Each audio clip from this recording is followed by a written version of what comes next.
Want you to know. My name is Dr. Heidi Kraft. I'm a clinical psychologist and the clinical director at Psychrammer Institute. I am a Navy veteran. I spent 9 years on active duty in the Navy and deployed to Iraq in 2004 with a Marine Corps surgical company. I'm very pleased to be here today to introduce a new way of thinking about military culture. America is a country made up of people from countless different cultural backgrounds. Certainly, it's part of what makes us great. For some time now, people have been trying to understand what it means to be culturally competent. The military is a culture, just like any other. Military people, like those from any culture, have certain beliefs, practice certain rituals and traditions, and hold fast to certain ideals that shape who they are as a group of people. In order to bridge the gap between non-military Americans and those who wear the uniform of their country, military cultural competence is an important first step. So what are the most important parts of a culture to understand? Well, we went to the source. We asked our veterans. We asked thousands of American veterans, what is one thing you would want your doctor, nurse, therapist, employer, anyone in your life, really, who's trying to understand you, to know about you? This course is based on their top 15 answers. First and foremost, ask a very important question. Did you serve in the military? It matters, and it begins the conversation. You see, in the military, we have our own history and our own language. In fact, if you listen to military people talk, it's truly as if they're speaking a different language. We have very specific traditions, and they are richly written throughout history. They often tell you who we are. For instance, at a ball game, when the national anthem is played, you'll see military people standing at attention, even long after they've left active duty. We take pride in our sacrifices, and sometimes we feel like people who haven't lived our lives can't understand. So asking, did you serve in the military, is a great way to begin a conversation and to engage a veteran. As an active duty Marine said, we are not like you. The veteran and his family are tough, but have the biggest hearts and have gone through huge sacrifices and a broad spectrum of emotions many times. Knowing that, please start the conversation. Ask a person if he or she served. If the answer is yes, let's move on to the 15 things veterans want you to know. Number 1, we are not all soldiers. This is a big one for military people, and if there is one thing to take away from this course, it would be this. While many people, including those in the media, talk about military personnel, they refer to soldiers as a general term. This is not correct. Soldiers are only in the Army. There are 4 other branches in the armed services, and they are very different. They have different missions and even different subcultures. Although we are all part of that same larger team, military people are proud of their specific service branches. Very importantly, you do not need to know specifics about what the Coast Guard does, or what the ranking structure of the Air Force is, or what you call a person in the Navy. You don't need to know why the Marines' mission is different from the Army's. But knowing that these 5 branches are different is the first and important step to military cultural awareness. So this leads us to an important follow-up question. If a person answers yes, he or she served, the next question should be, which branch? Asking this question demonstrates that you know the difference between the 5 branches. I guarantee this earns you instant credibility with that veteran, and it keeps the conversation going, which is the whole point. Number 2, the reserves are part of the military. There are 2 ways to serve in uniform in our country. One is active duty, in which case your full-time job is putting on the uniform and fulfilling your role in the armed forces every day. The other way is the reserves. These are people who train and stay ready to be called up if they're needed. Members of the reserves, who are seen in every branch, train together 1 weekend a month and 2 weeks a year. When not in uniform, they go back to their civilian jobs in their communities.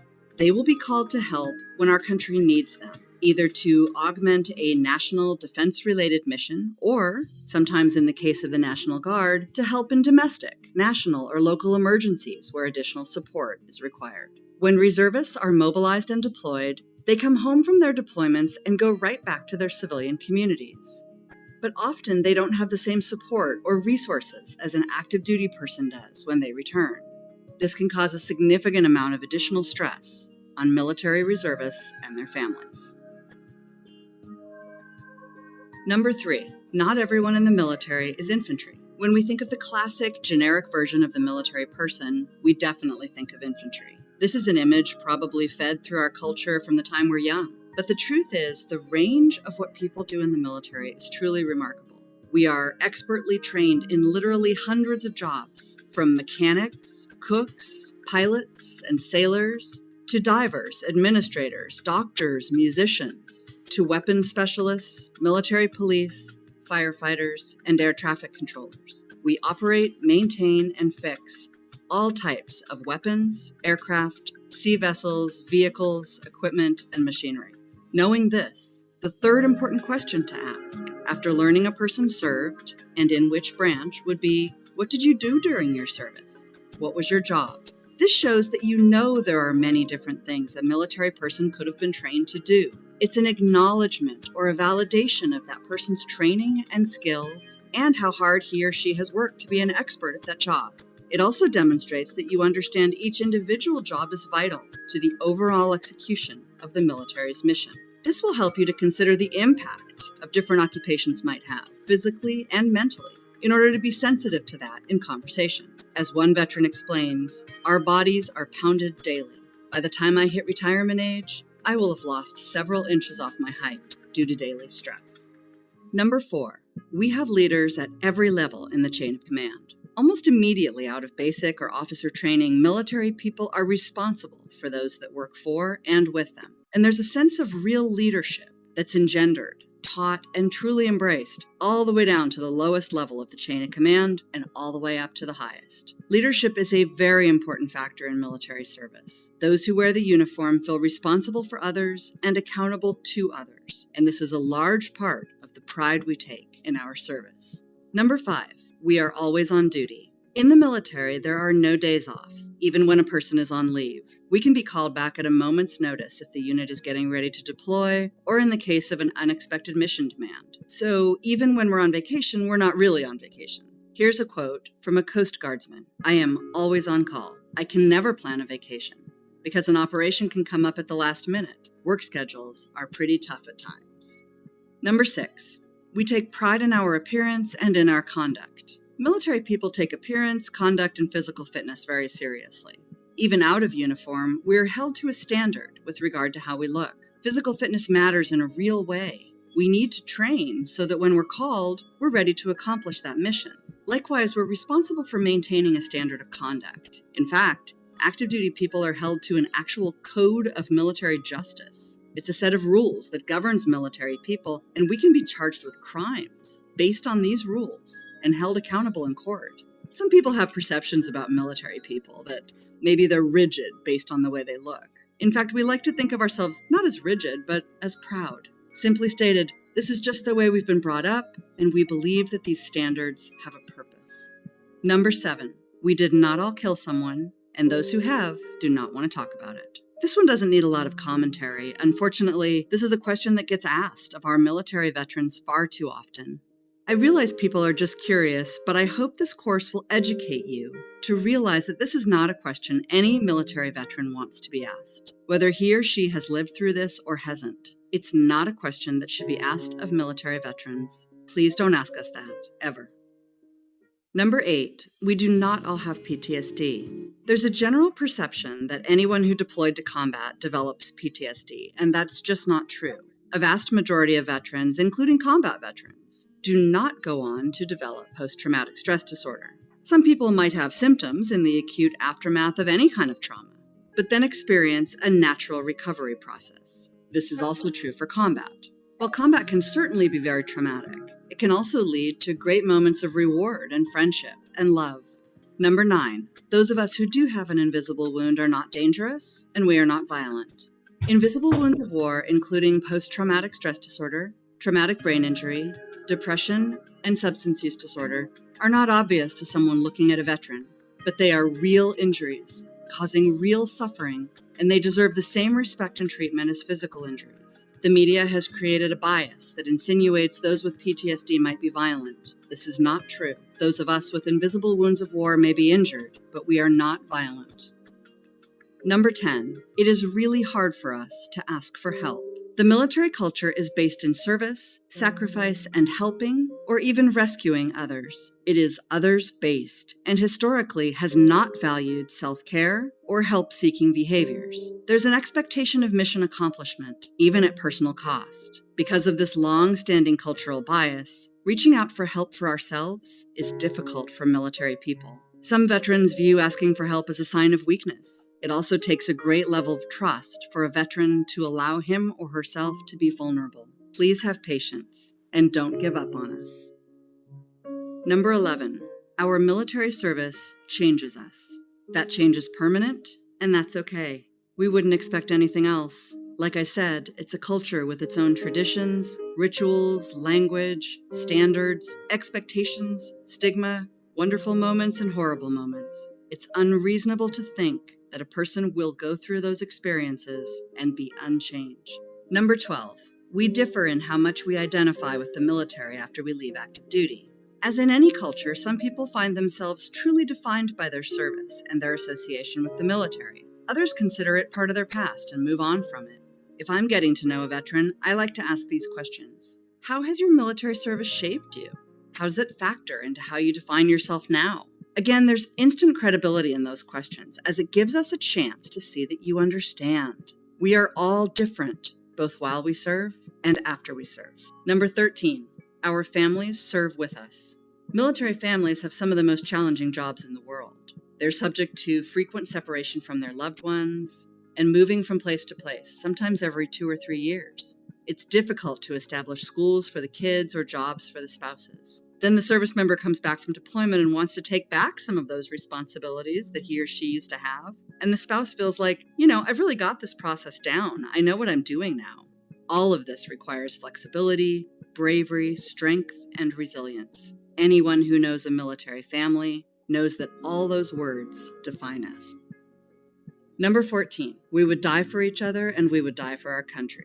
We would, and we do. It doesn't matter where we fight, the geographical location, or the technologic or political backdrop. It doesn't matter what the mission is or who's in charge of the country. Why we fight has always been the same. From the very beginning, it's about the people to our left and our right, and any military person will tell you that. The people with whom we serve become brothers and sisters to us, and we would die for them, and we do. And we would not change that culture of sacrifice for the world. Number 15, we've all made this sacrifice for one reason, to serve something more important than ourselves. When it comes down to it, this defines our culture. People who choose to serve in uniform and who sign on that line, saying they will make that sacrifice, they live by a certain code. And we like to say it's honor and commitment and duty. Most of all, though, these are people who make a choice. We've all chosen to serve something larger than ourselves, more important than ourselves. That's a unique and special piece of military culture that runs through everything and everyone who's part of it. We are choosing the concept of service. In summary, asking the right questions gives you credibility and brings you closer to the veterans in your lives. It opens the door for a better understanding of our experiences and our military culture. When you meet someone you think might be a veteran, ask, did you serve in the military? Which branch? What job did you do in the military? The military is a complicated culture, and you do not have to know a lot of details about the military in order to show some military cultural awareness, to bridge that gap between yourself and the veterans in your life. We hope this course has taught you a few important things that veterans want you to know. We're not all soldiers. The reserves are a vital part of the military. Not everyone in the military is infantry. There are hundreds of specific jobs people perform. Leadership is very important, and veterans have a heightened sense of responsibility for and to others. We are always on duty. We take pride in our appearance and our conduct. We did not all kill someone, and those who have do not want to talk about it. We do not all have PTSD. Those of us who do have an invisible wound are not dangerous and not violent. It's really hard for us to ask for help. We're used to putting others and the mission before ourselves. Our military service changed us. That change is permanent, and that's okay. We all differ in how much we identify with the military after we leave active duty. Our families served with us. Military families have some of the most challenging jobs in the world. We would die for each other and for our country. We've all made this sacrifice for one reason: to serve something more important than ourselves. Thank you so much for taking the time to take this course. I hope that this was helpful in better understanding military culture and our nation's veterans. On behalf of them all, thank you.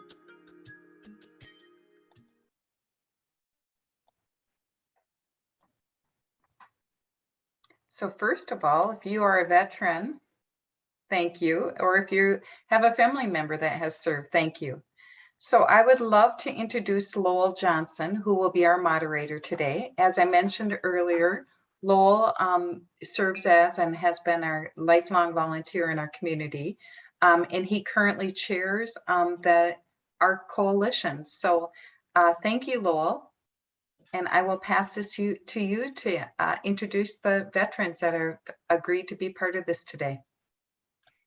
Thank you, Karen. The reason I'm here today is that I've been a member of the Crow Wing County Veteran Suicide Prevention Group, was involved in planning this workshop. I'm also a member of the Brainerd VFW Auxiliary.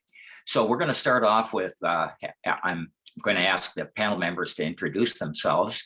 And so we'll start with Eric. Eric, what branch of the military were you in? When did you serve? And what did you do? Well, I joined the Army National Guard right before my senior year. So I kind of did like a little split before going off to basic in 2001 is when I joined. Went off to basic training in 2002 after high school. And then shortly after that was deployed to Kosovo, which is kind of over in Yugoslavia, former Yugoslavia area. I was with the 6A 2nd Engineer Battalion, and the mission that we did over there was peacekeeping mission. Over there you got two ethnic groups that were fighting against each other, and we're there to keep the peace. I was also assigned as a chaplain assistant, so that was a new experience, which was pretty neat. That's about it as far as what I did. I was in until I got out in 2010. So just about 9 years I had in the service. Thank you, Eric. Connie, same questions for you. What branch of the military were you in? When did you serve and what did you do? Yes, thank you for having me. I'm Connie and I served in the Army National Guard as well from 2013 and was medically retired in 2019. I was a 42 Alpha, which is a human resource specialist with a focus on maintaining and updating soldier records. But I also spent quite a bit of time working with the R3SP, which is the Resilience, Risk Reduction, and Suicide Prevention Group. I call it the compassionate side of the military. So I worked 2 summers with them coordinating a lot of different events for kind of awareness around obviously suicide prevention.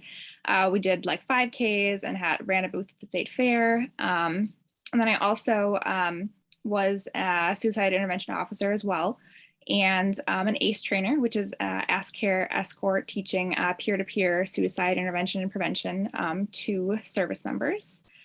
And I guess that is pretty much the main highlights of my military career.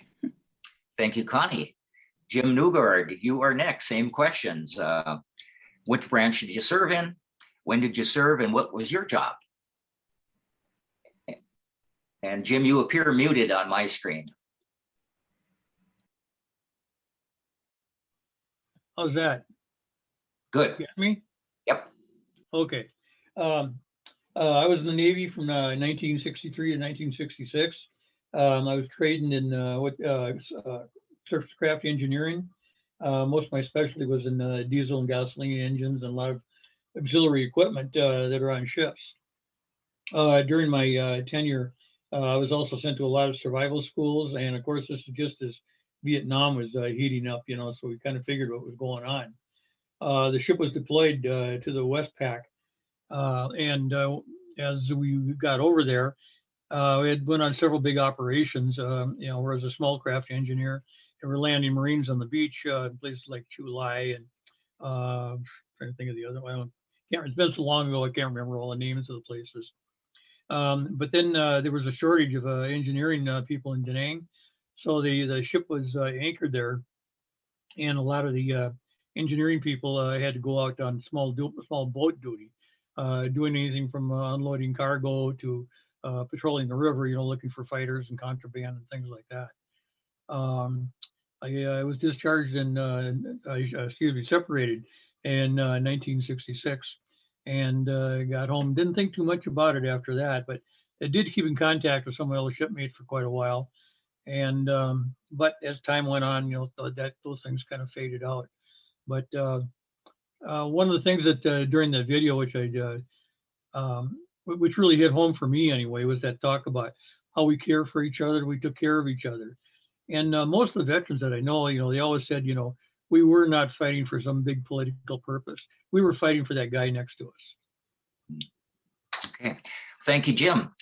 Now we're going to go around our virtual table here, and we're going to ask each veteran to respond to this question. And Connie, if you don't mind, we'll start with you. So the question is, what would you like people to know about you related to being a veteran?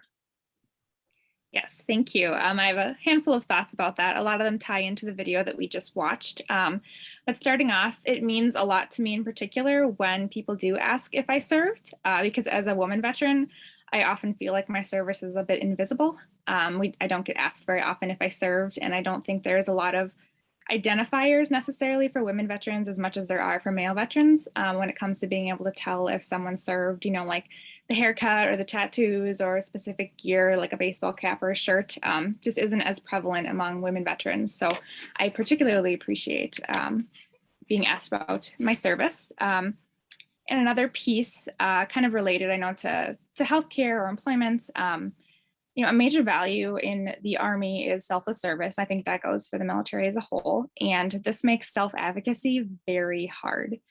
So, taking care of myself feels like I'm going against this value of selfless service, which is a really cherished value. And so in, employment situations or healthcare situations, I find that I am often hesitant to advocate for my own needs. And I think that's something that's important to be aware of.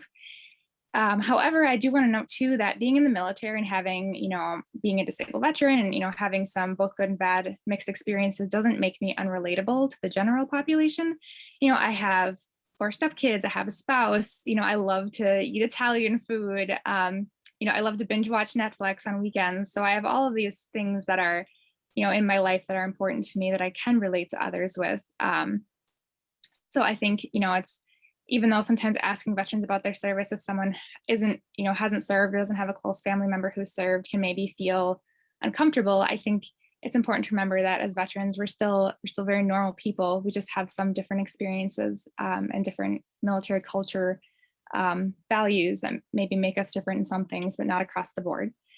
And kind of a last thought, which can be a bit of a hard topic to talk about, but I think it's important to mention, is that a lot of women veterans in particular have experienced MST in the military, which is military sexual trauma.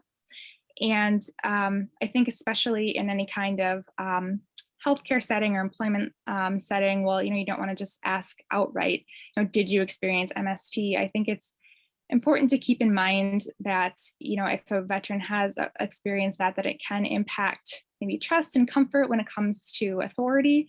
So really, especially in healthcare, taking that time to make sure that woman veteran in particular is comfortable. And then also screening for MST, I think is really important for mental health care in any kind of medical setting. So those are my thoughts and responses. So thank you for listening.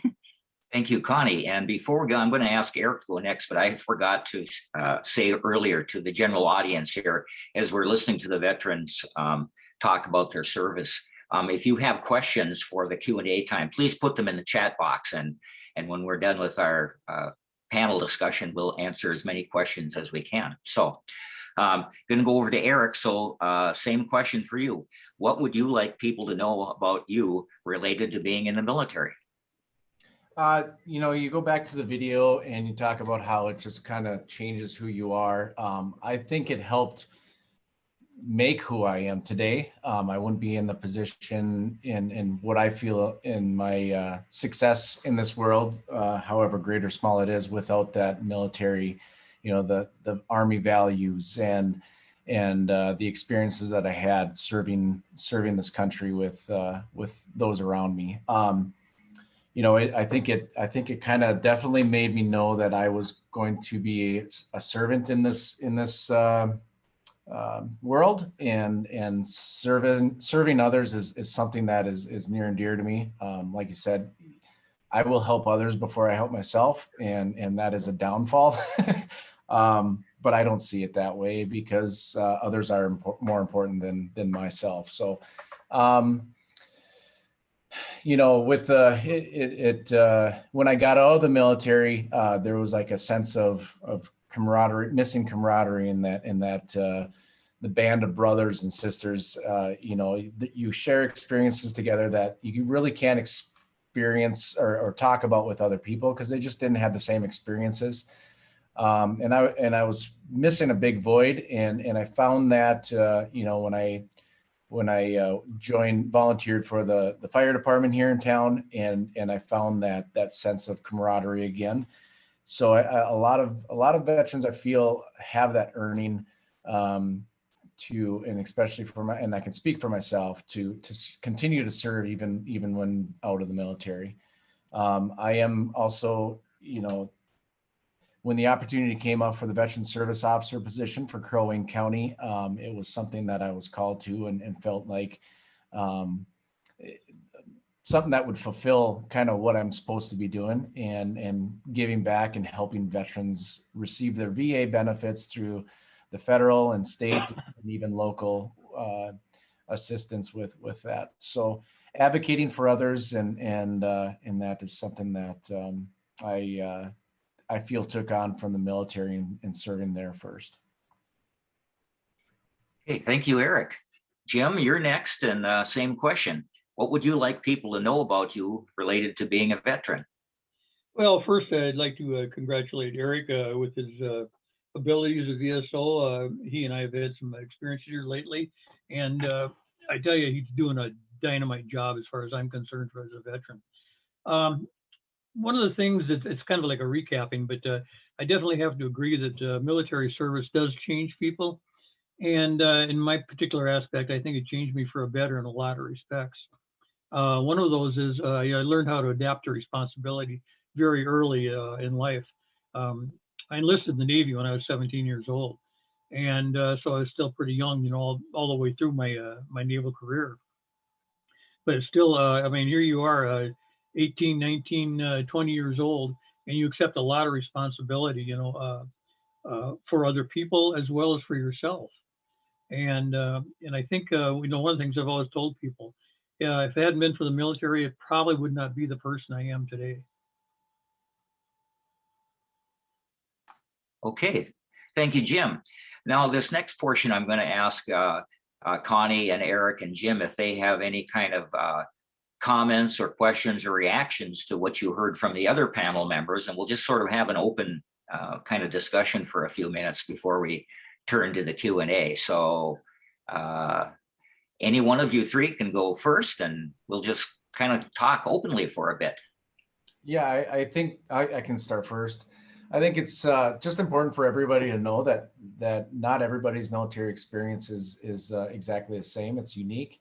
That goes for what I find with the benefits as well on my side, with the VA benefits. I get a lot of questions from veterans coming in, what are my benefits? And oftentimes it all depends on what your military experience it was, and each one is unique, and it builds who we are differently, and some may have really good experiences, and some may not have good experiences. So that one, as far as what to know, not every journey in the military is exactly the same, and that's, I think, good to point out.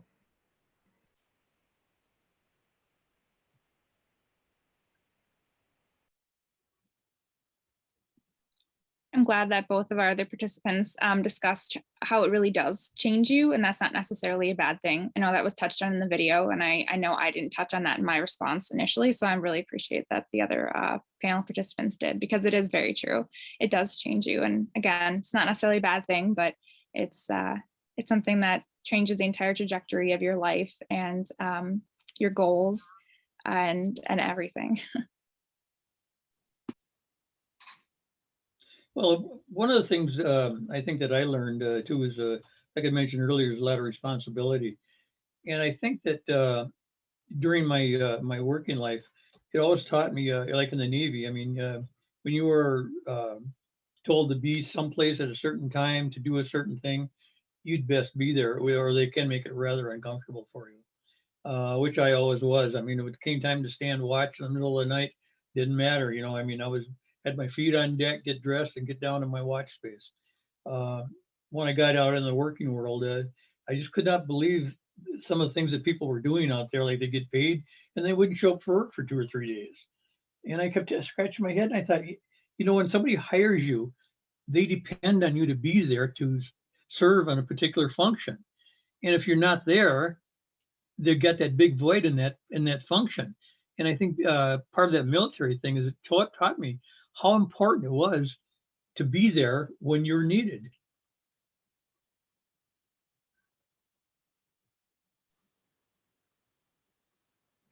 Thank you, Jim. Connie or Eric, further thoughts?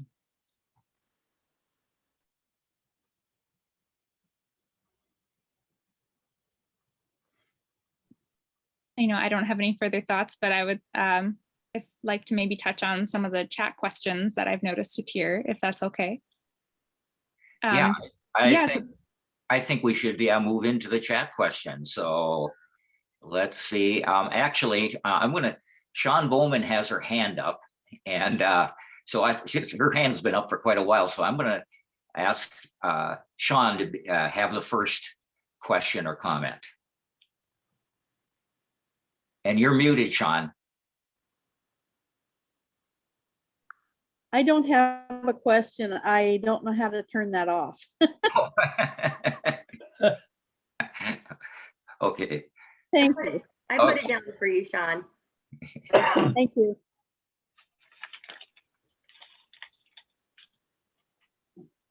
Okay, let's see.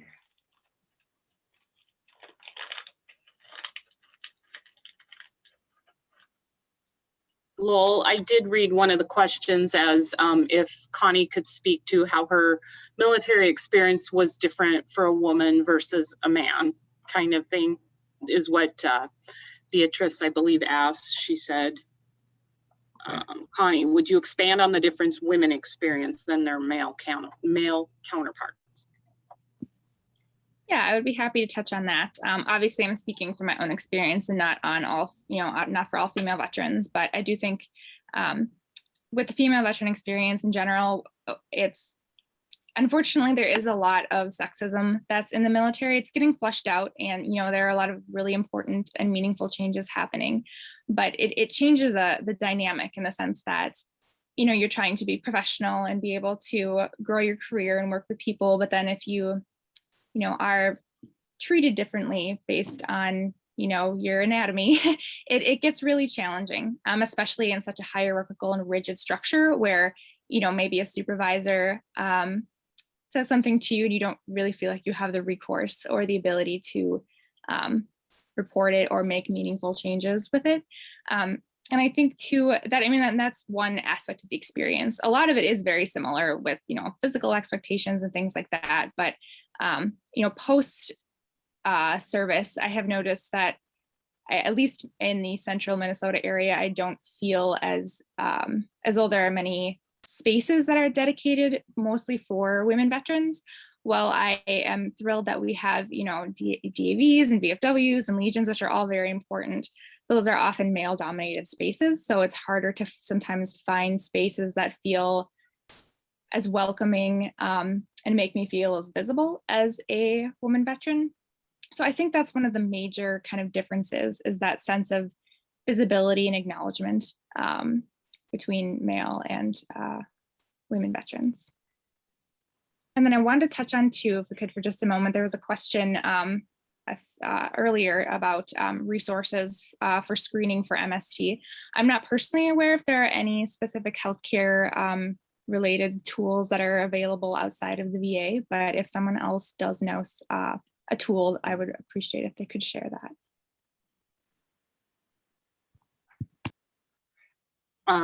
I can get a hold of the MST that is used at the VA, because obviously it's military sexual trauma.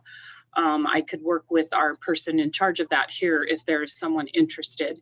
And then if it's an outside agency, obviously you can, par it to what your needs are too.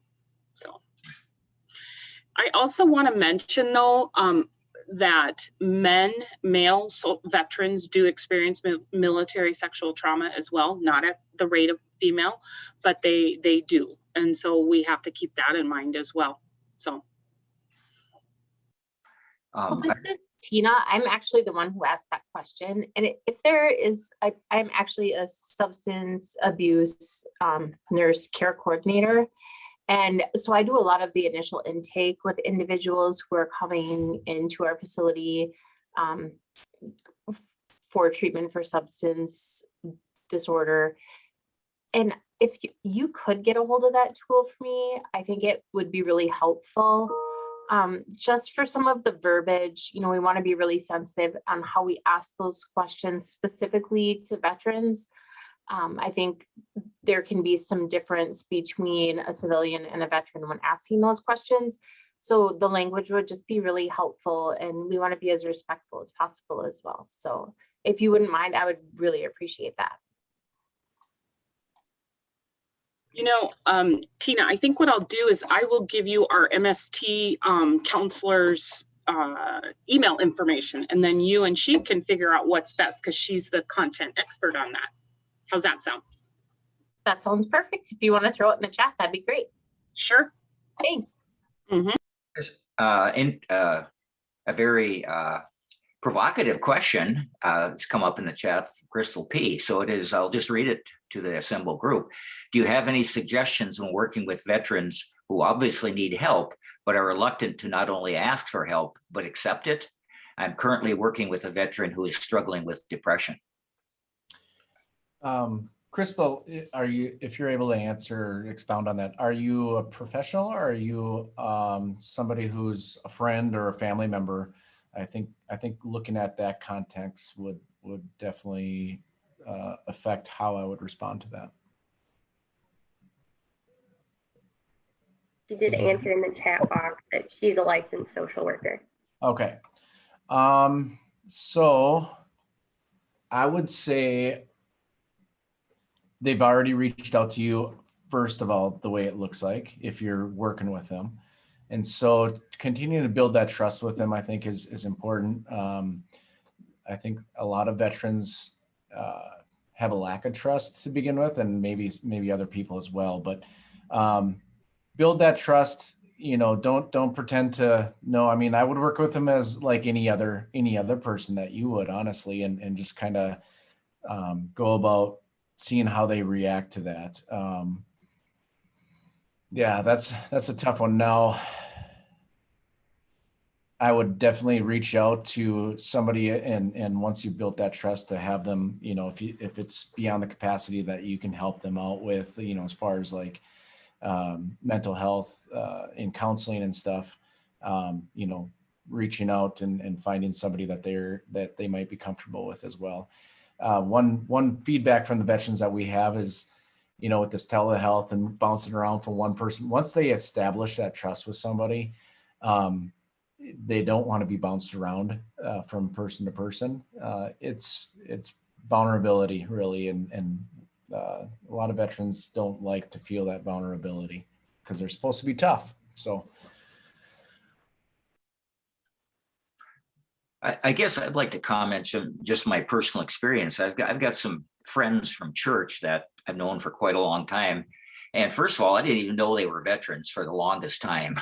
And I felt I built relationships with these guys just by doing stuff together. So it's just general working on projects and having fun together. And I'm an educator, I'm not a mental health professional, but it's all of, after a few years of interaction, and the case of the guys I'm thinking about, now I'm learning things about their personal lives that they feel comfortable sharing. So I think a lot of this suicide prevention work is just in establishing healthy, kind of normal relationships. You don't have to be a therapist to be involved in connecting with people and feeling and helping them feel like they're valued.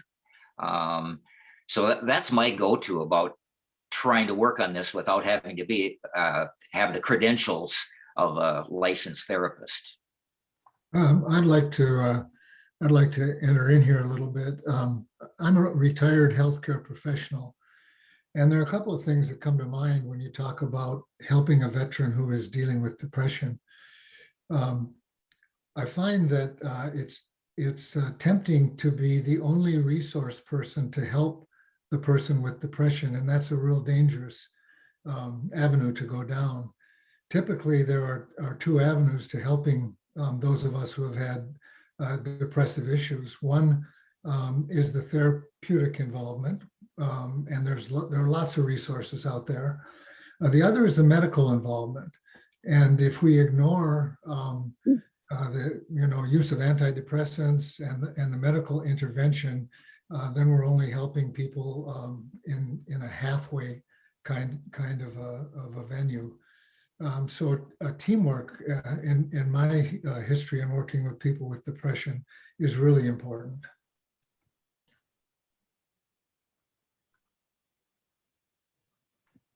I guess I'd like to add, with my experience of working with hospice patients at end of life, one thing that I learned really early on is meeting people right where they're at, and more importantly, without any judgment.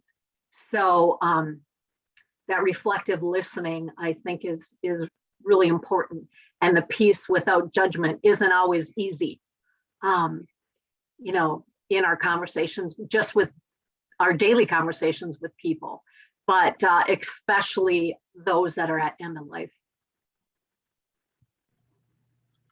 I would like to comment on that. I used to do hospice out in the community prior to coming to the VA. I've been at the VA 14 years. I'm a nurse by trade.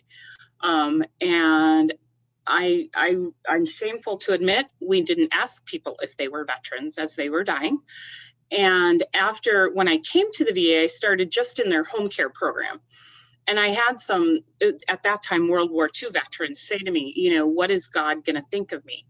And you don't even think of that they're having this guilt over what happened while they served. And so now I will tell you that, I don't know if you're familiar with the Together with Veterans, and we actually do a conference with community hospice agencies and try and teach each other, what's the best approach. And I've actually done a presentation on that very topic. So yeah, it was a passion of mine as well. And you made a lot of really valid points, because what we might think is important to address while they're in the dying process isn't what's important to that person. So thank you for that.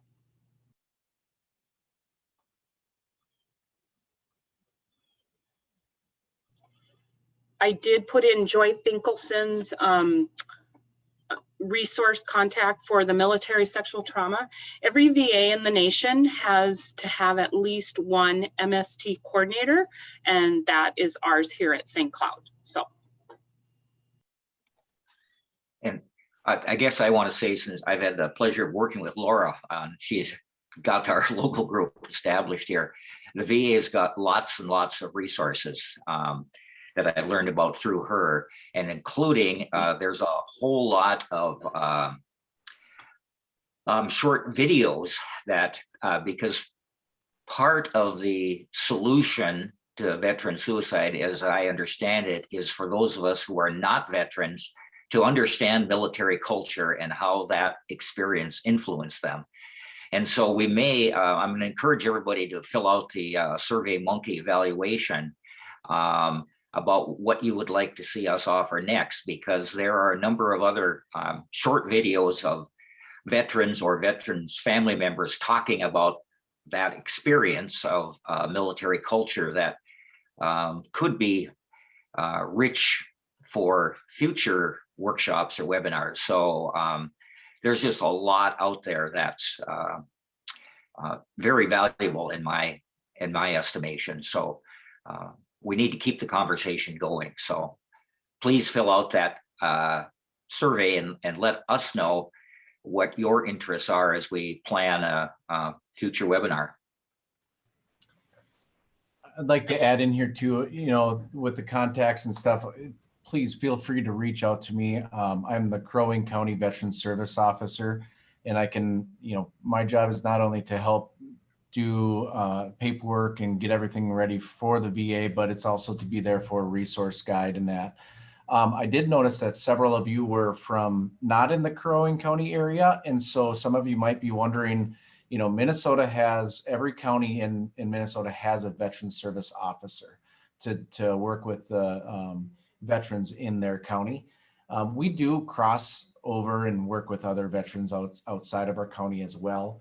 But one way that you can find, if you're curious or you know somebody that you want to help out with and you're not in Crow Wing County or you're down in the cities, which I've noticed several, you can go to the website. You can either Google it or if you go to www.macvso.org, that is the Minnesota Association County Veterans Service Officers.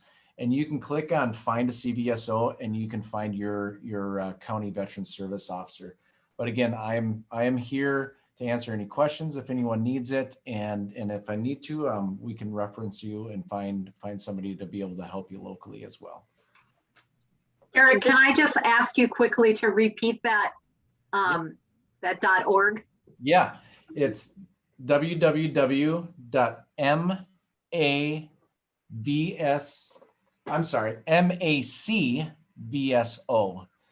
So Mike, Alpha, Charlie, Victor, Sierra, October. No, shoot, Oscar. It's been a while since I've done the phonetic alphabet with the military.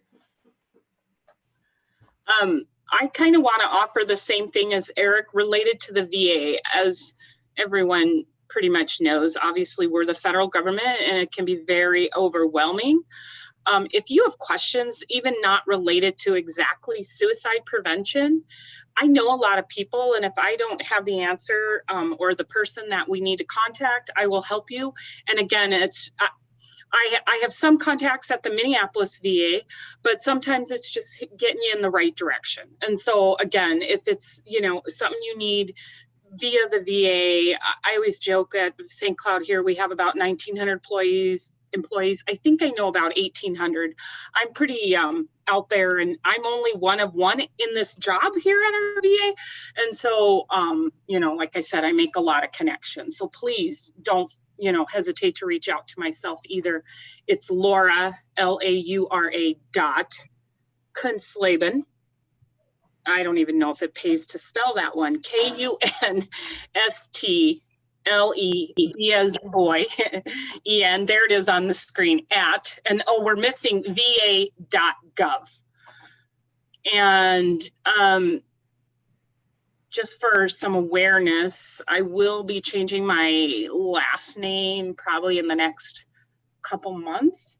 It may take a little bit, but I know they'll keep my email address for a little bit before. So one other thing, you know, our office and county veteran service officers, we've worked a lot with veterans having mental health crises. You know, obviously we have several resources that we try to hook them up with that can help them out.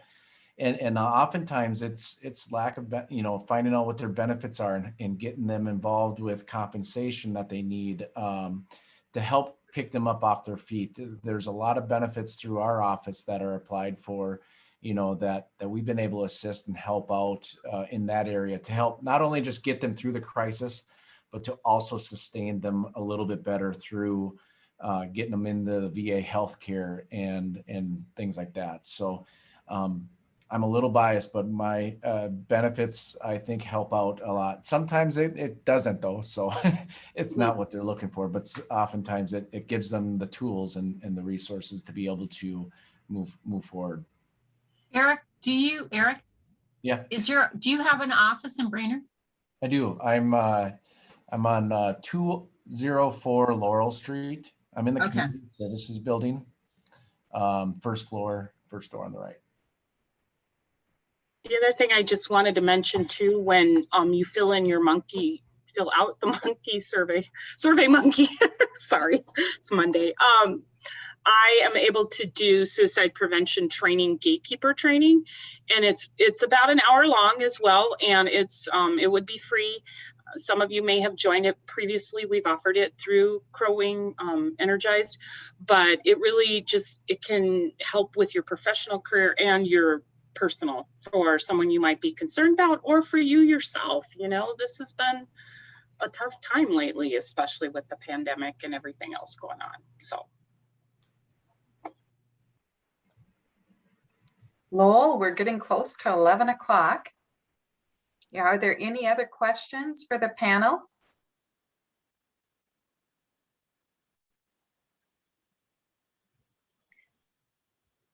If not, I want to mention that we'll be sending out, I'll include these resources as well as what people have mentioned here. I'll include that in the follow-up email. And I just personally want to thank Lowell for moderating this event. And I'd love to thank Connie, Jim, and Eric. This information was really worthwhile. And again, thank any veterans on this call and their families, and you for spending an hour with us on a Monday morning. We hope that you've learned something from this webinar. Anything to add, Lowell? Final thoughts? Oh, just thank you, everyone. Let's keep the conversation going. Yes, I would like to thank the panelists as well, and Karen and Lowell for the great job getting everything going and put together. Have a great rest of your day, everyone.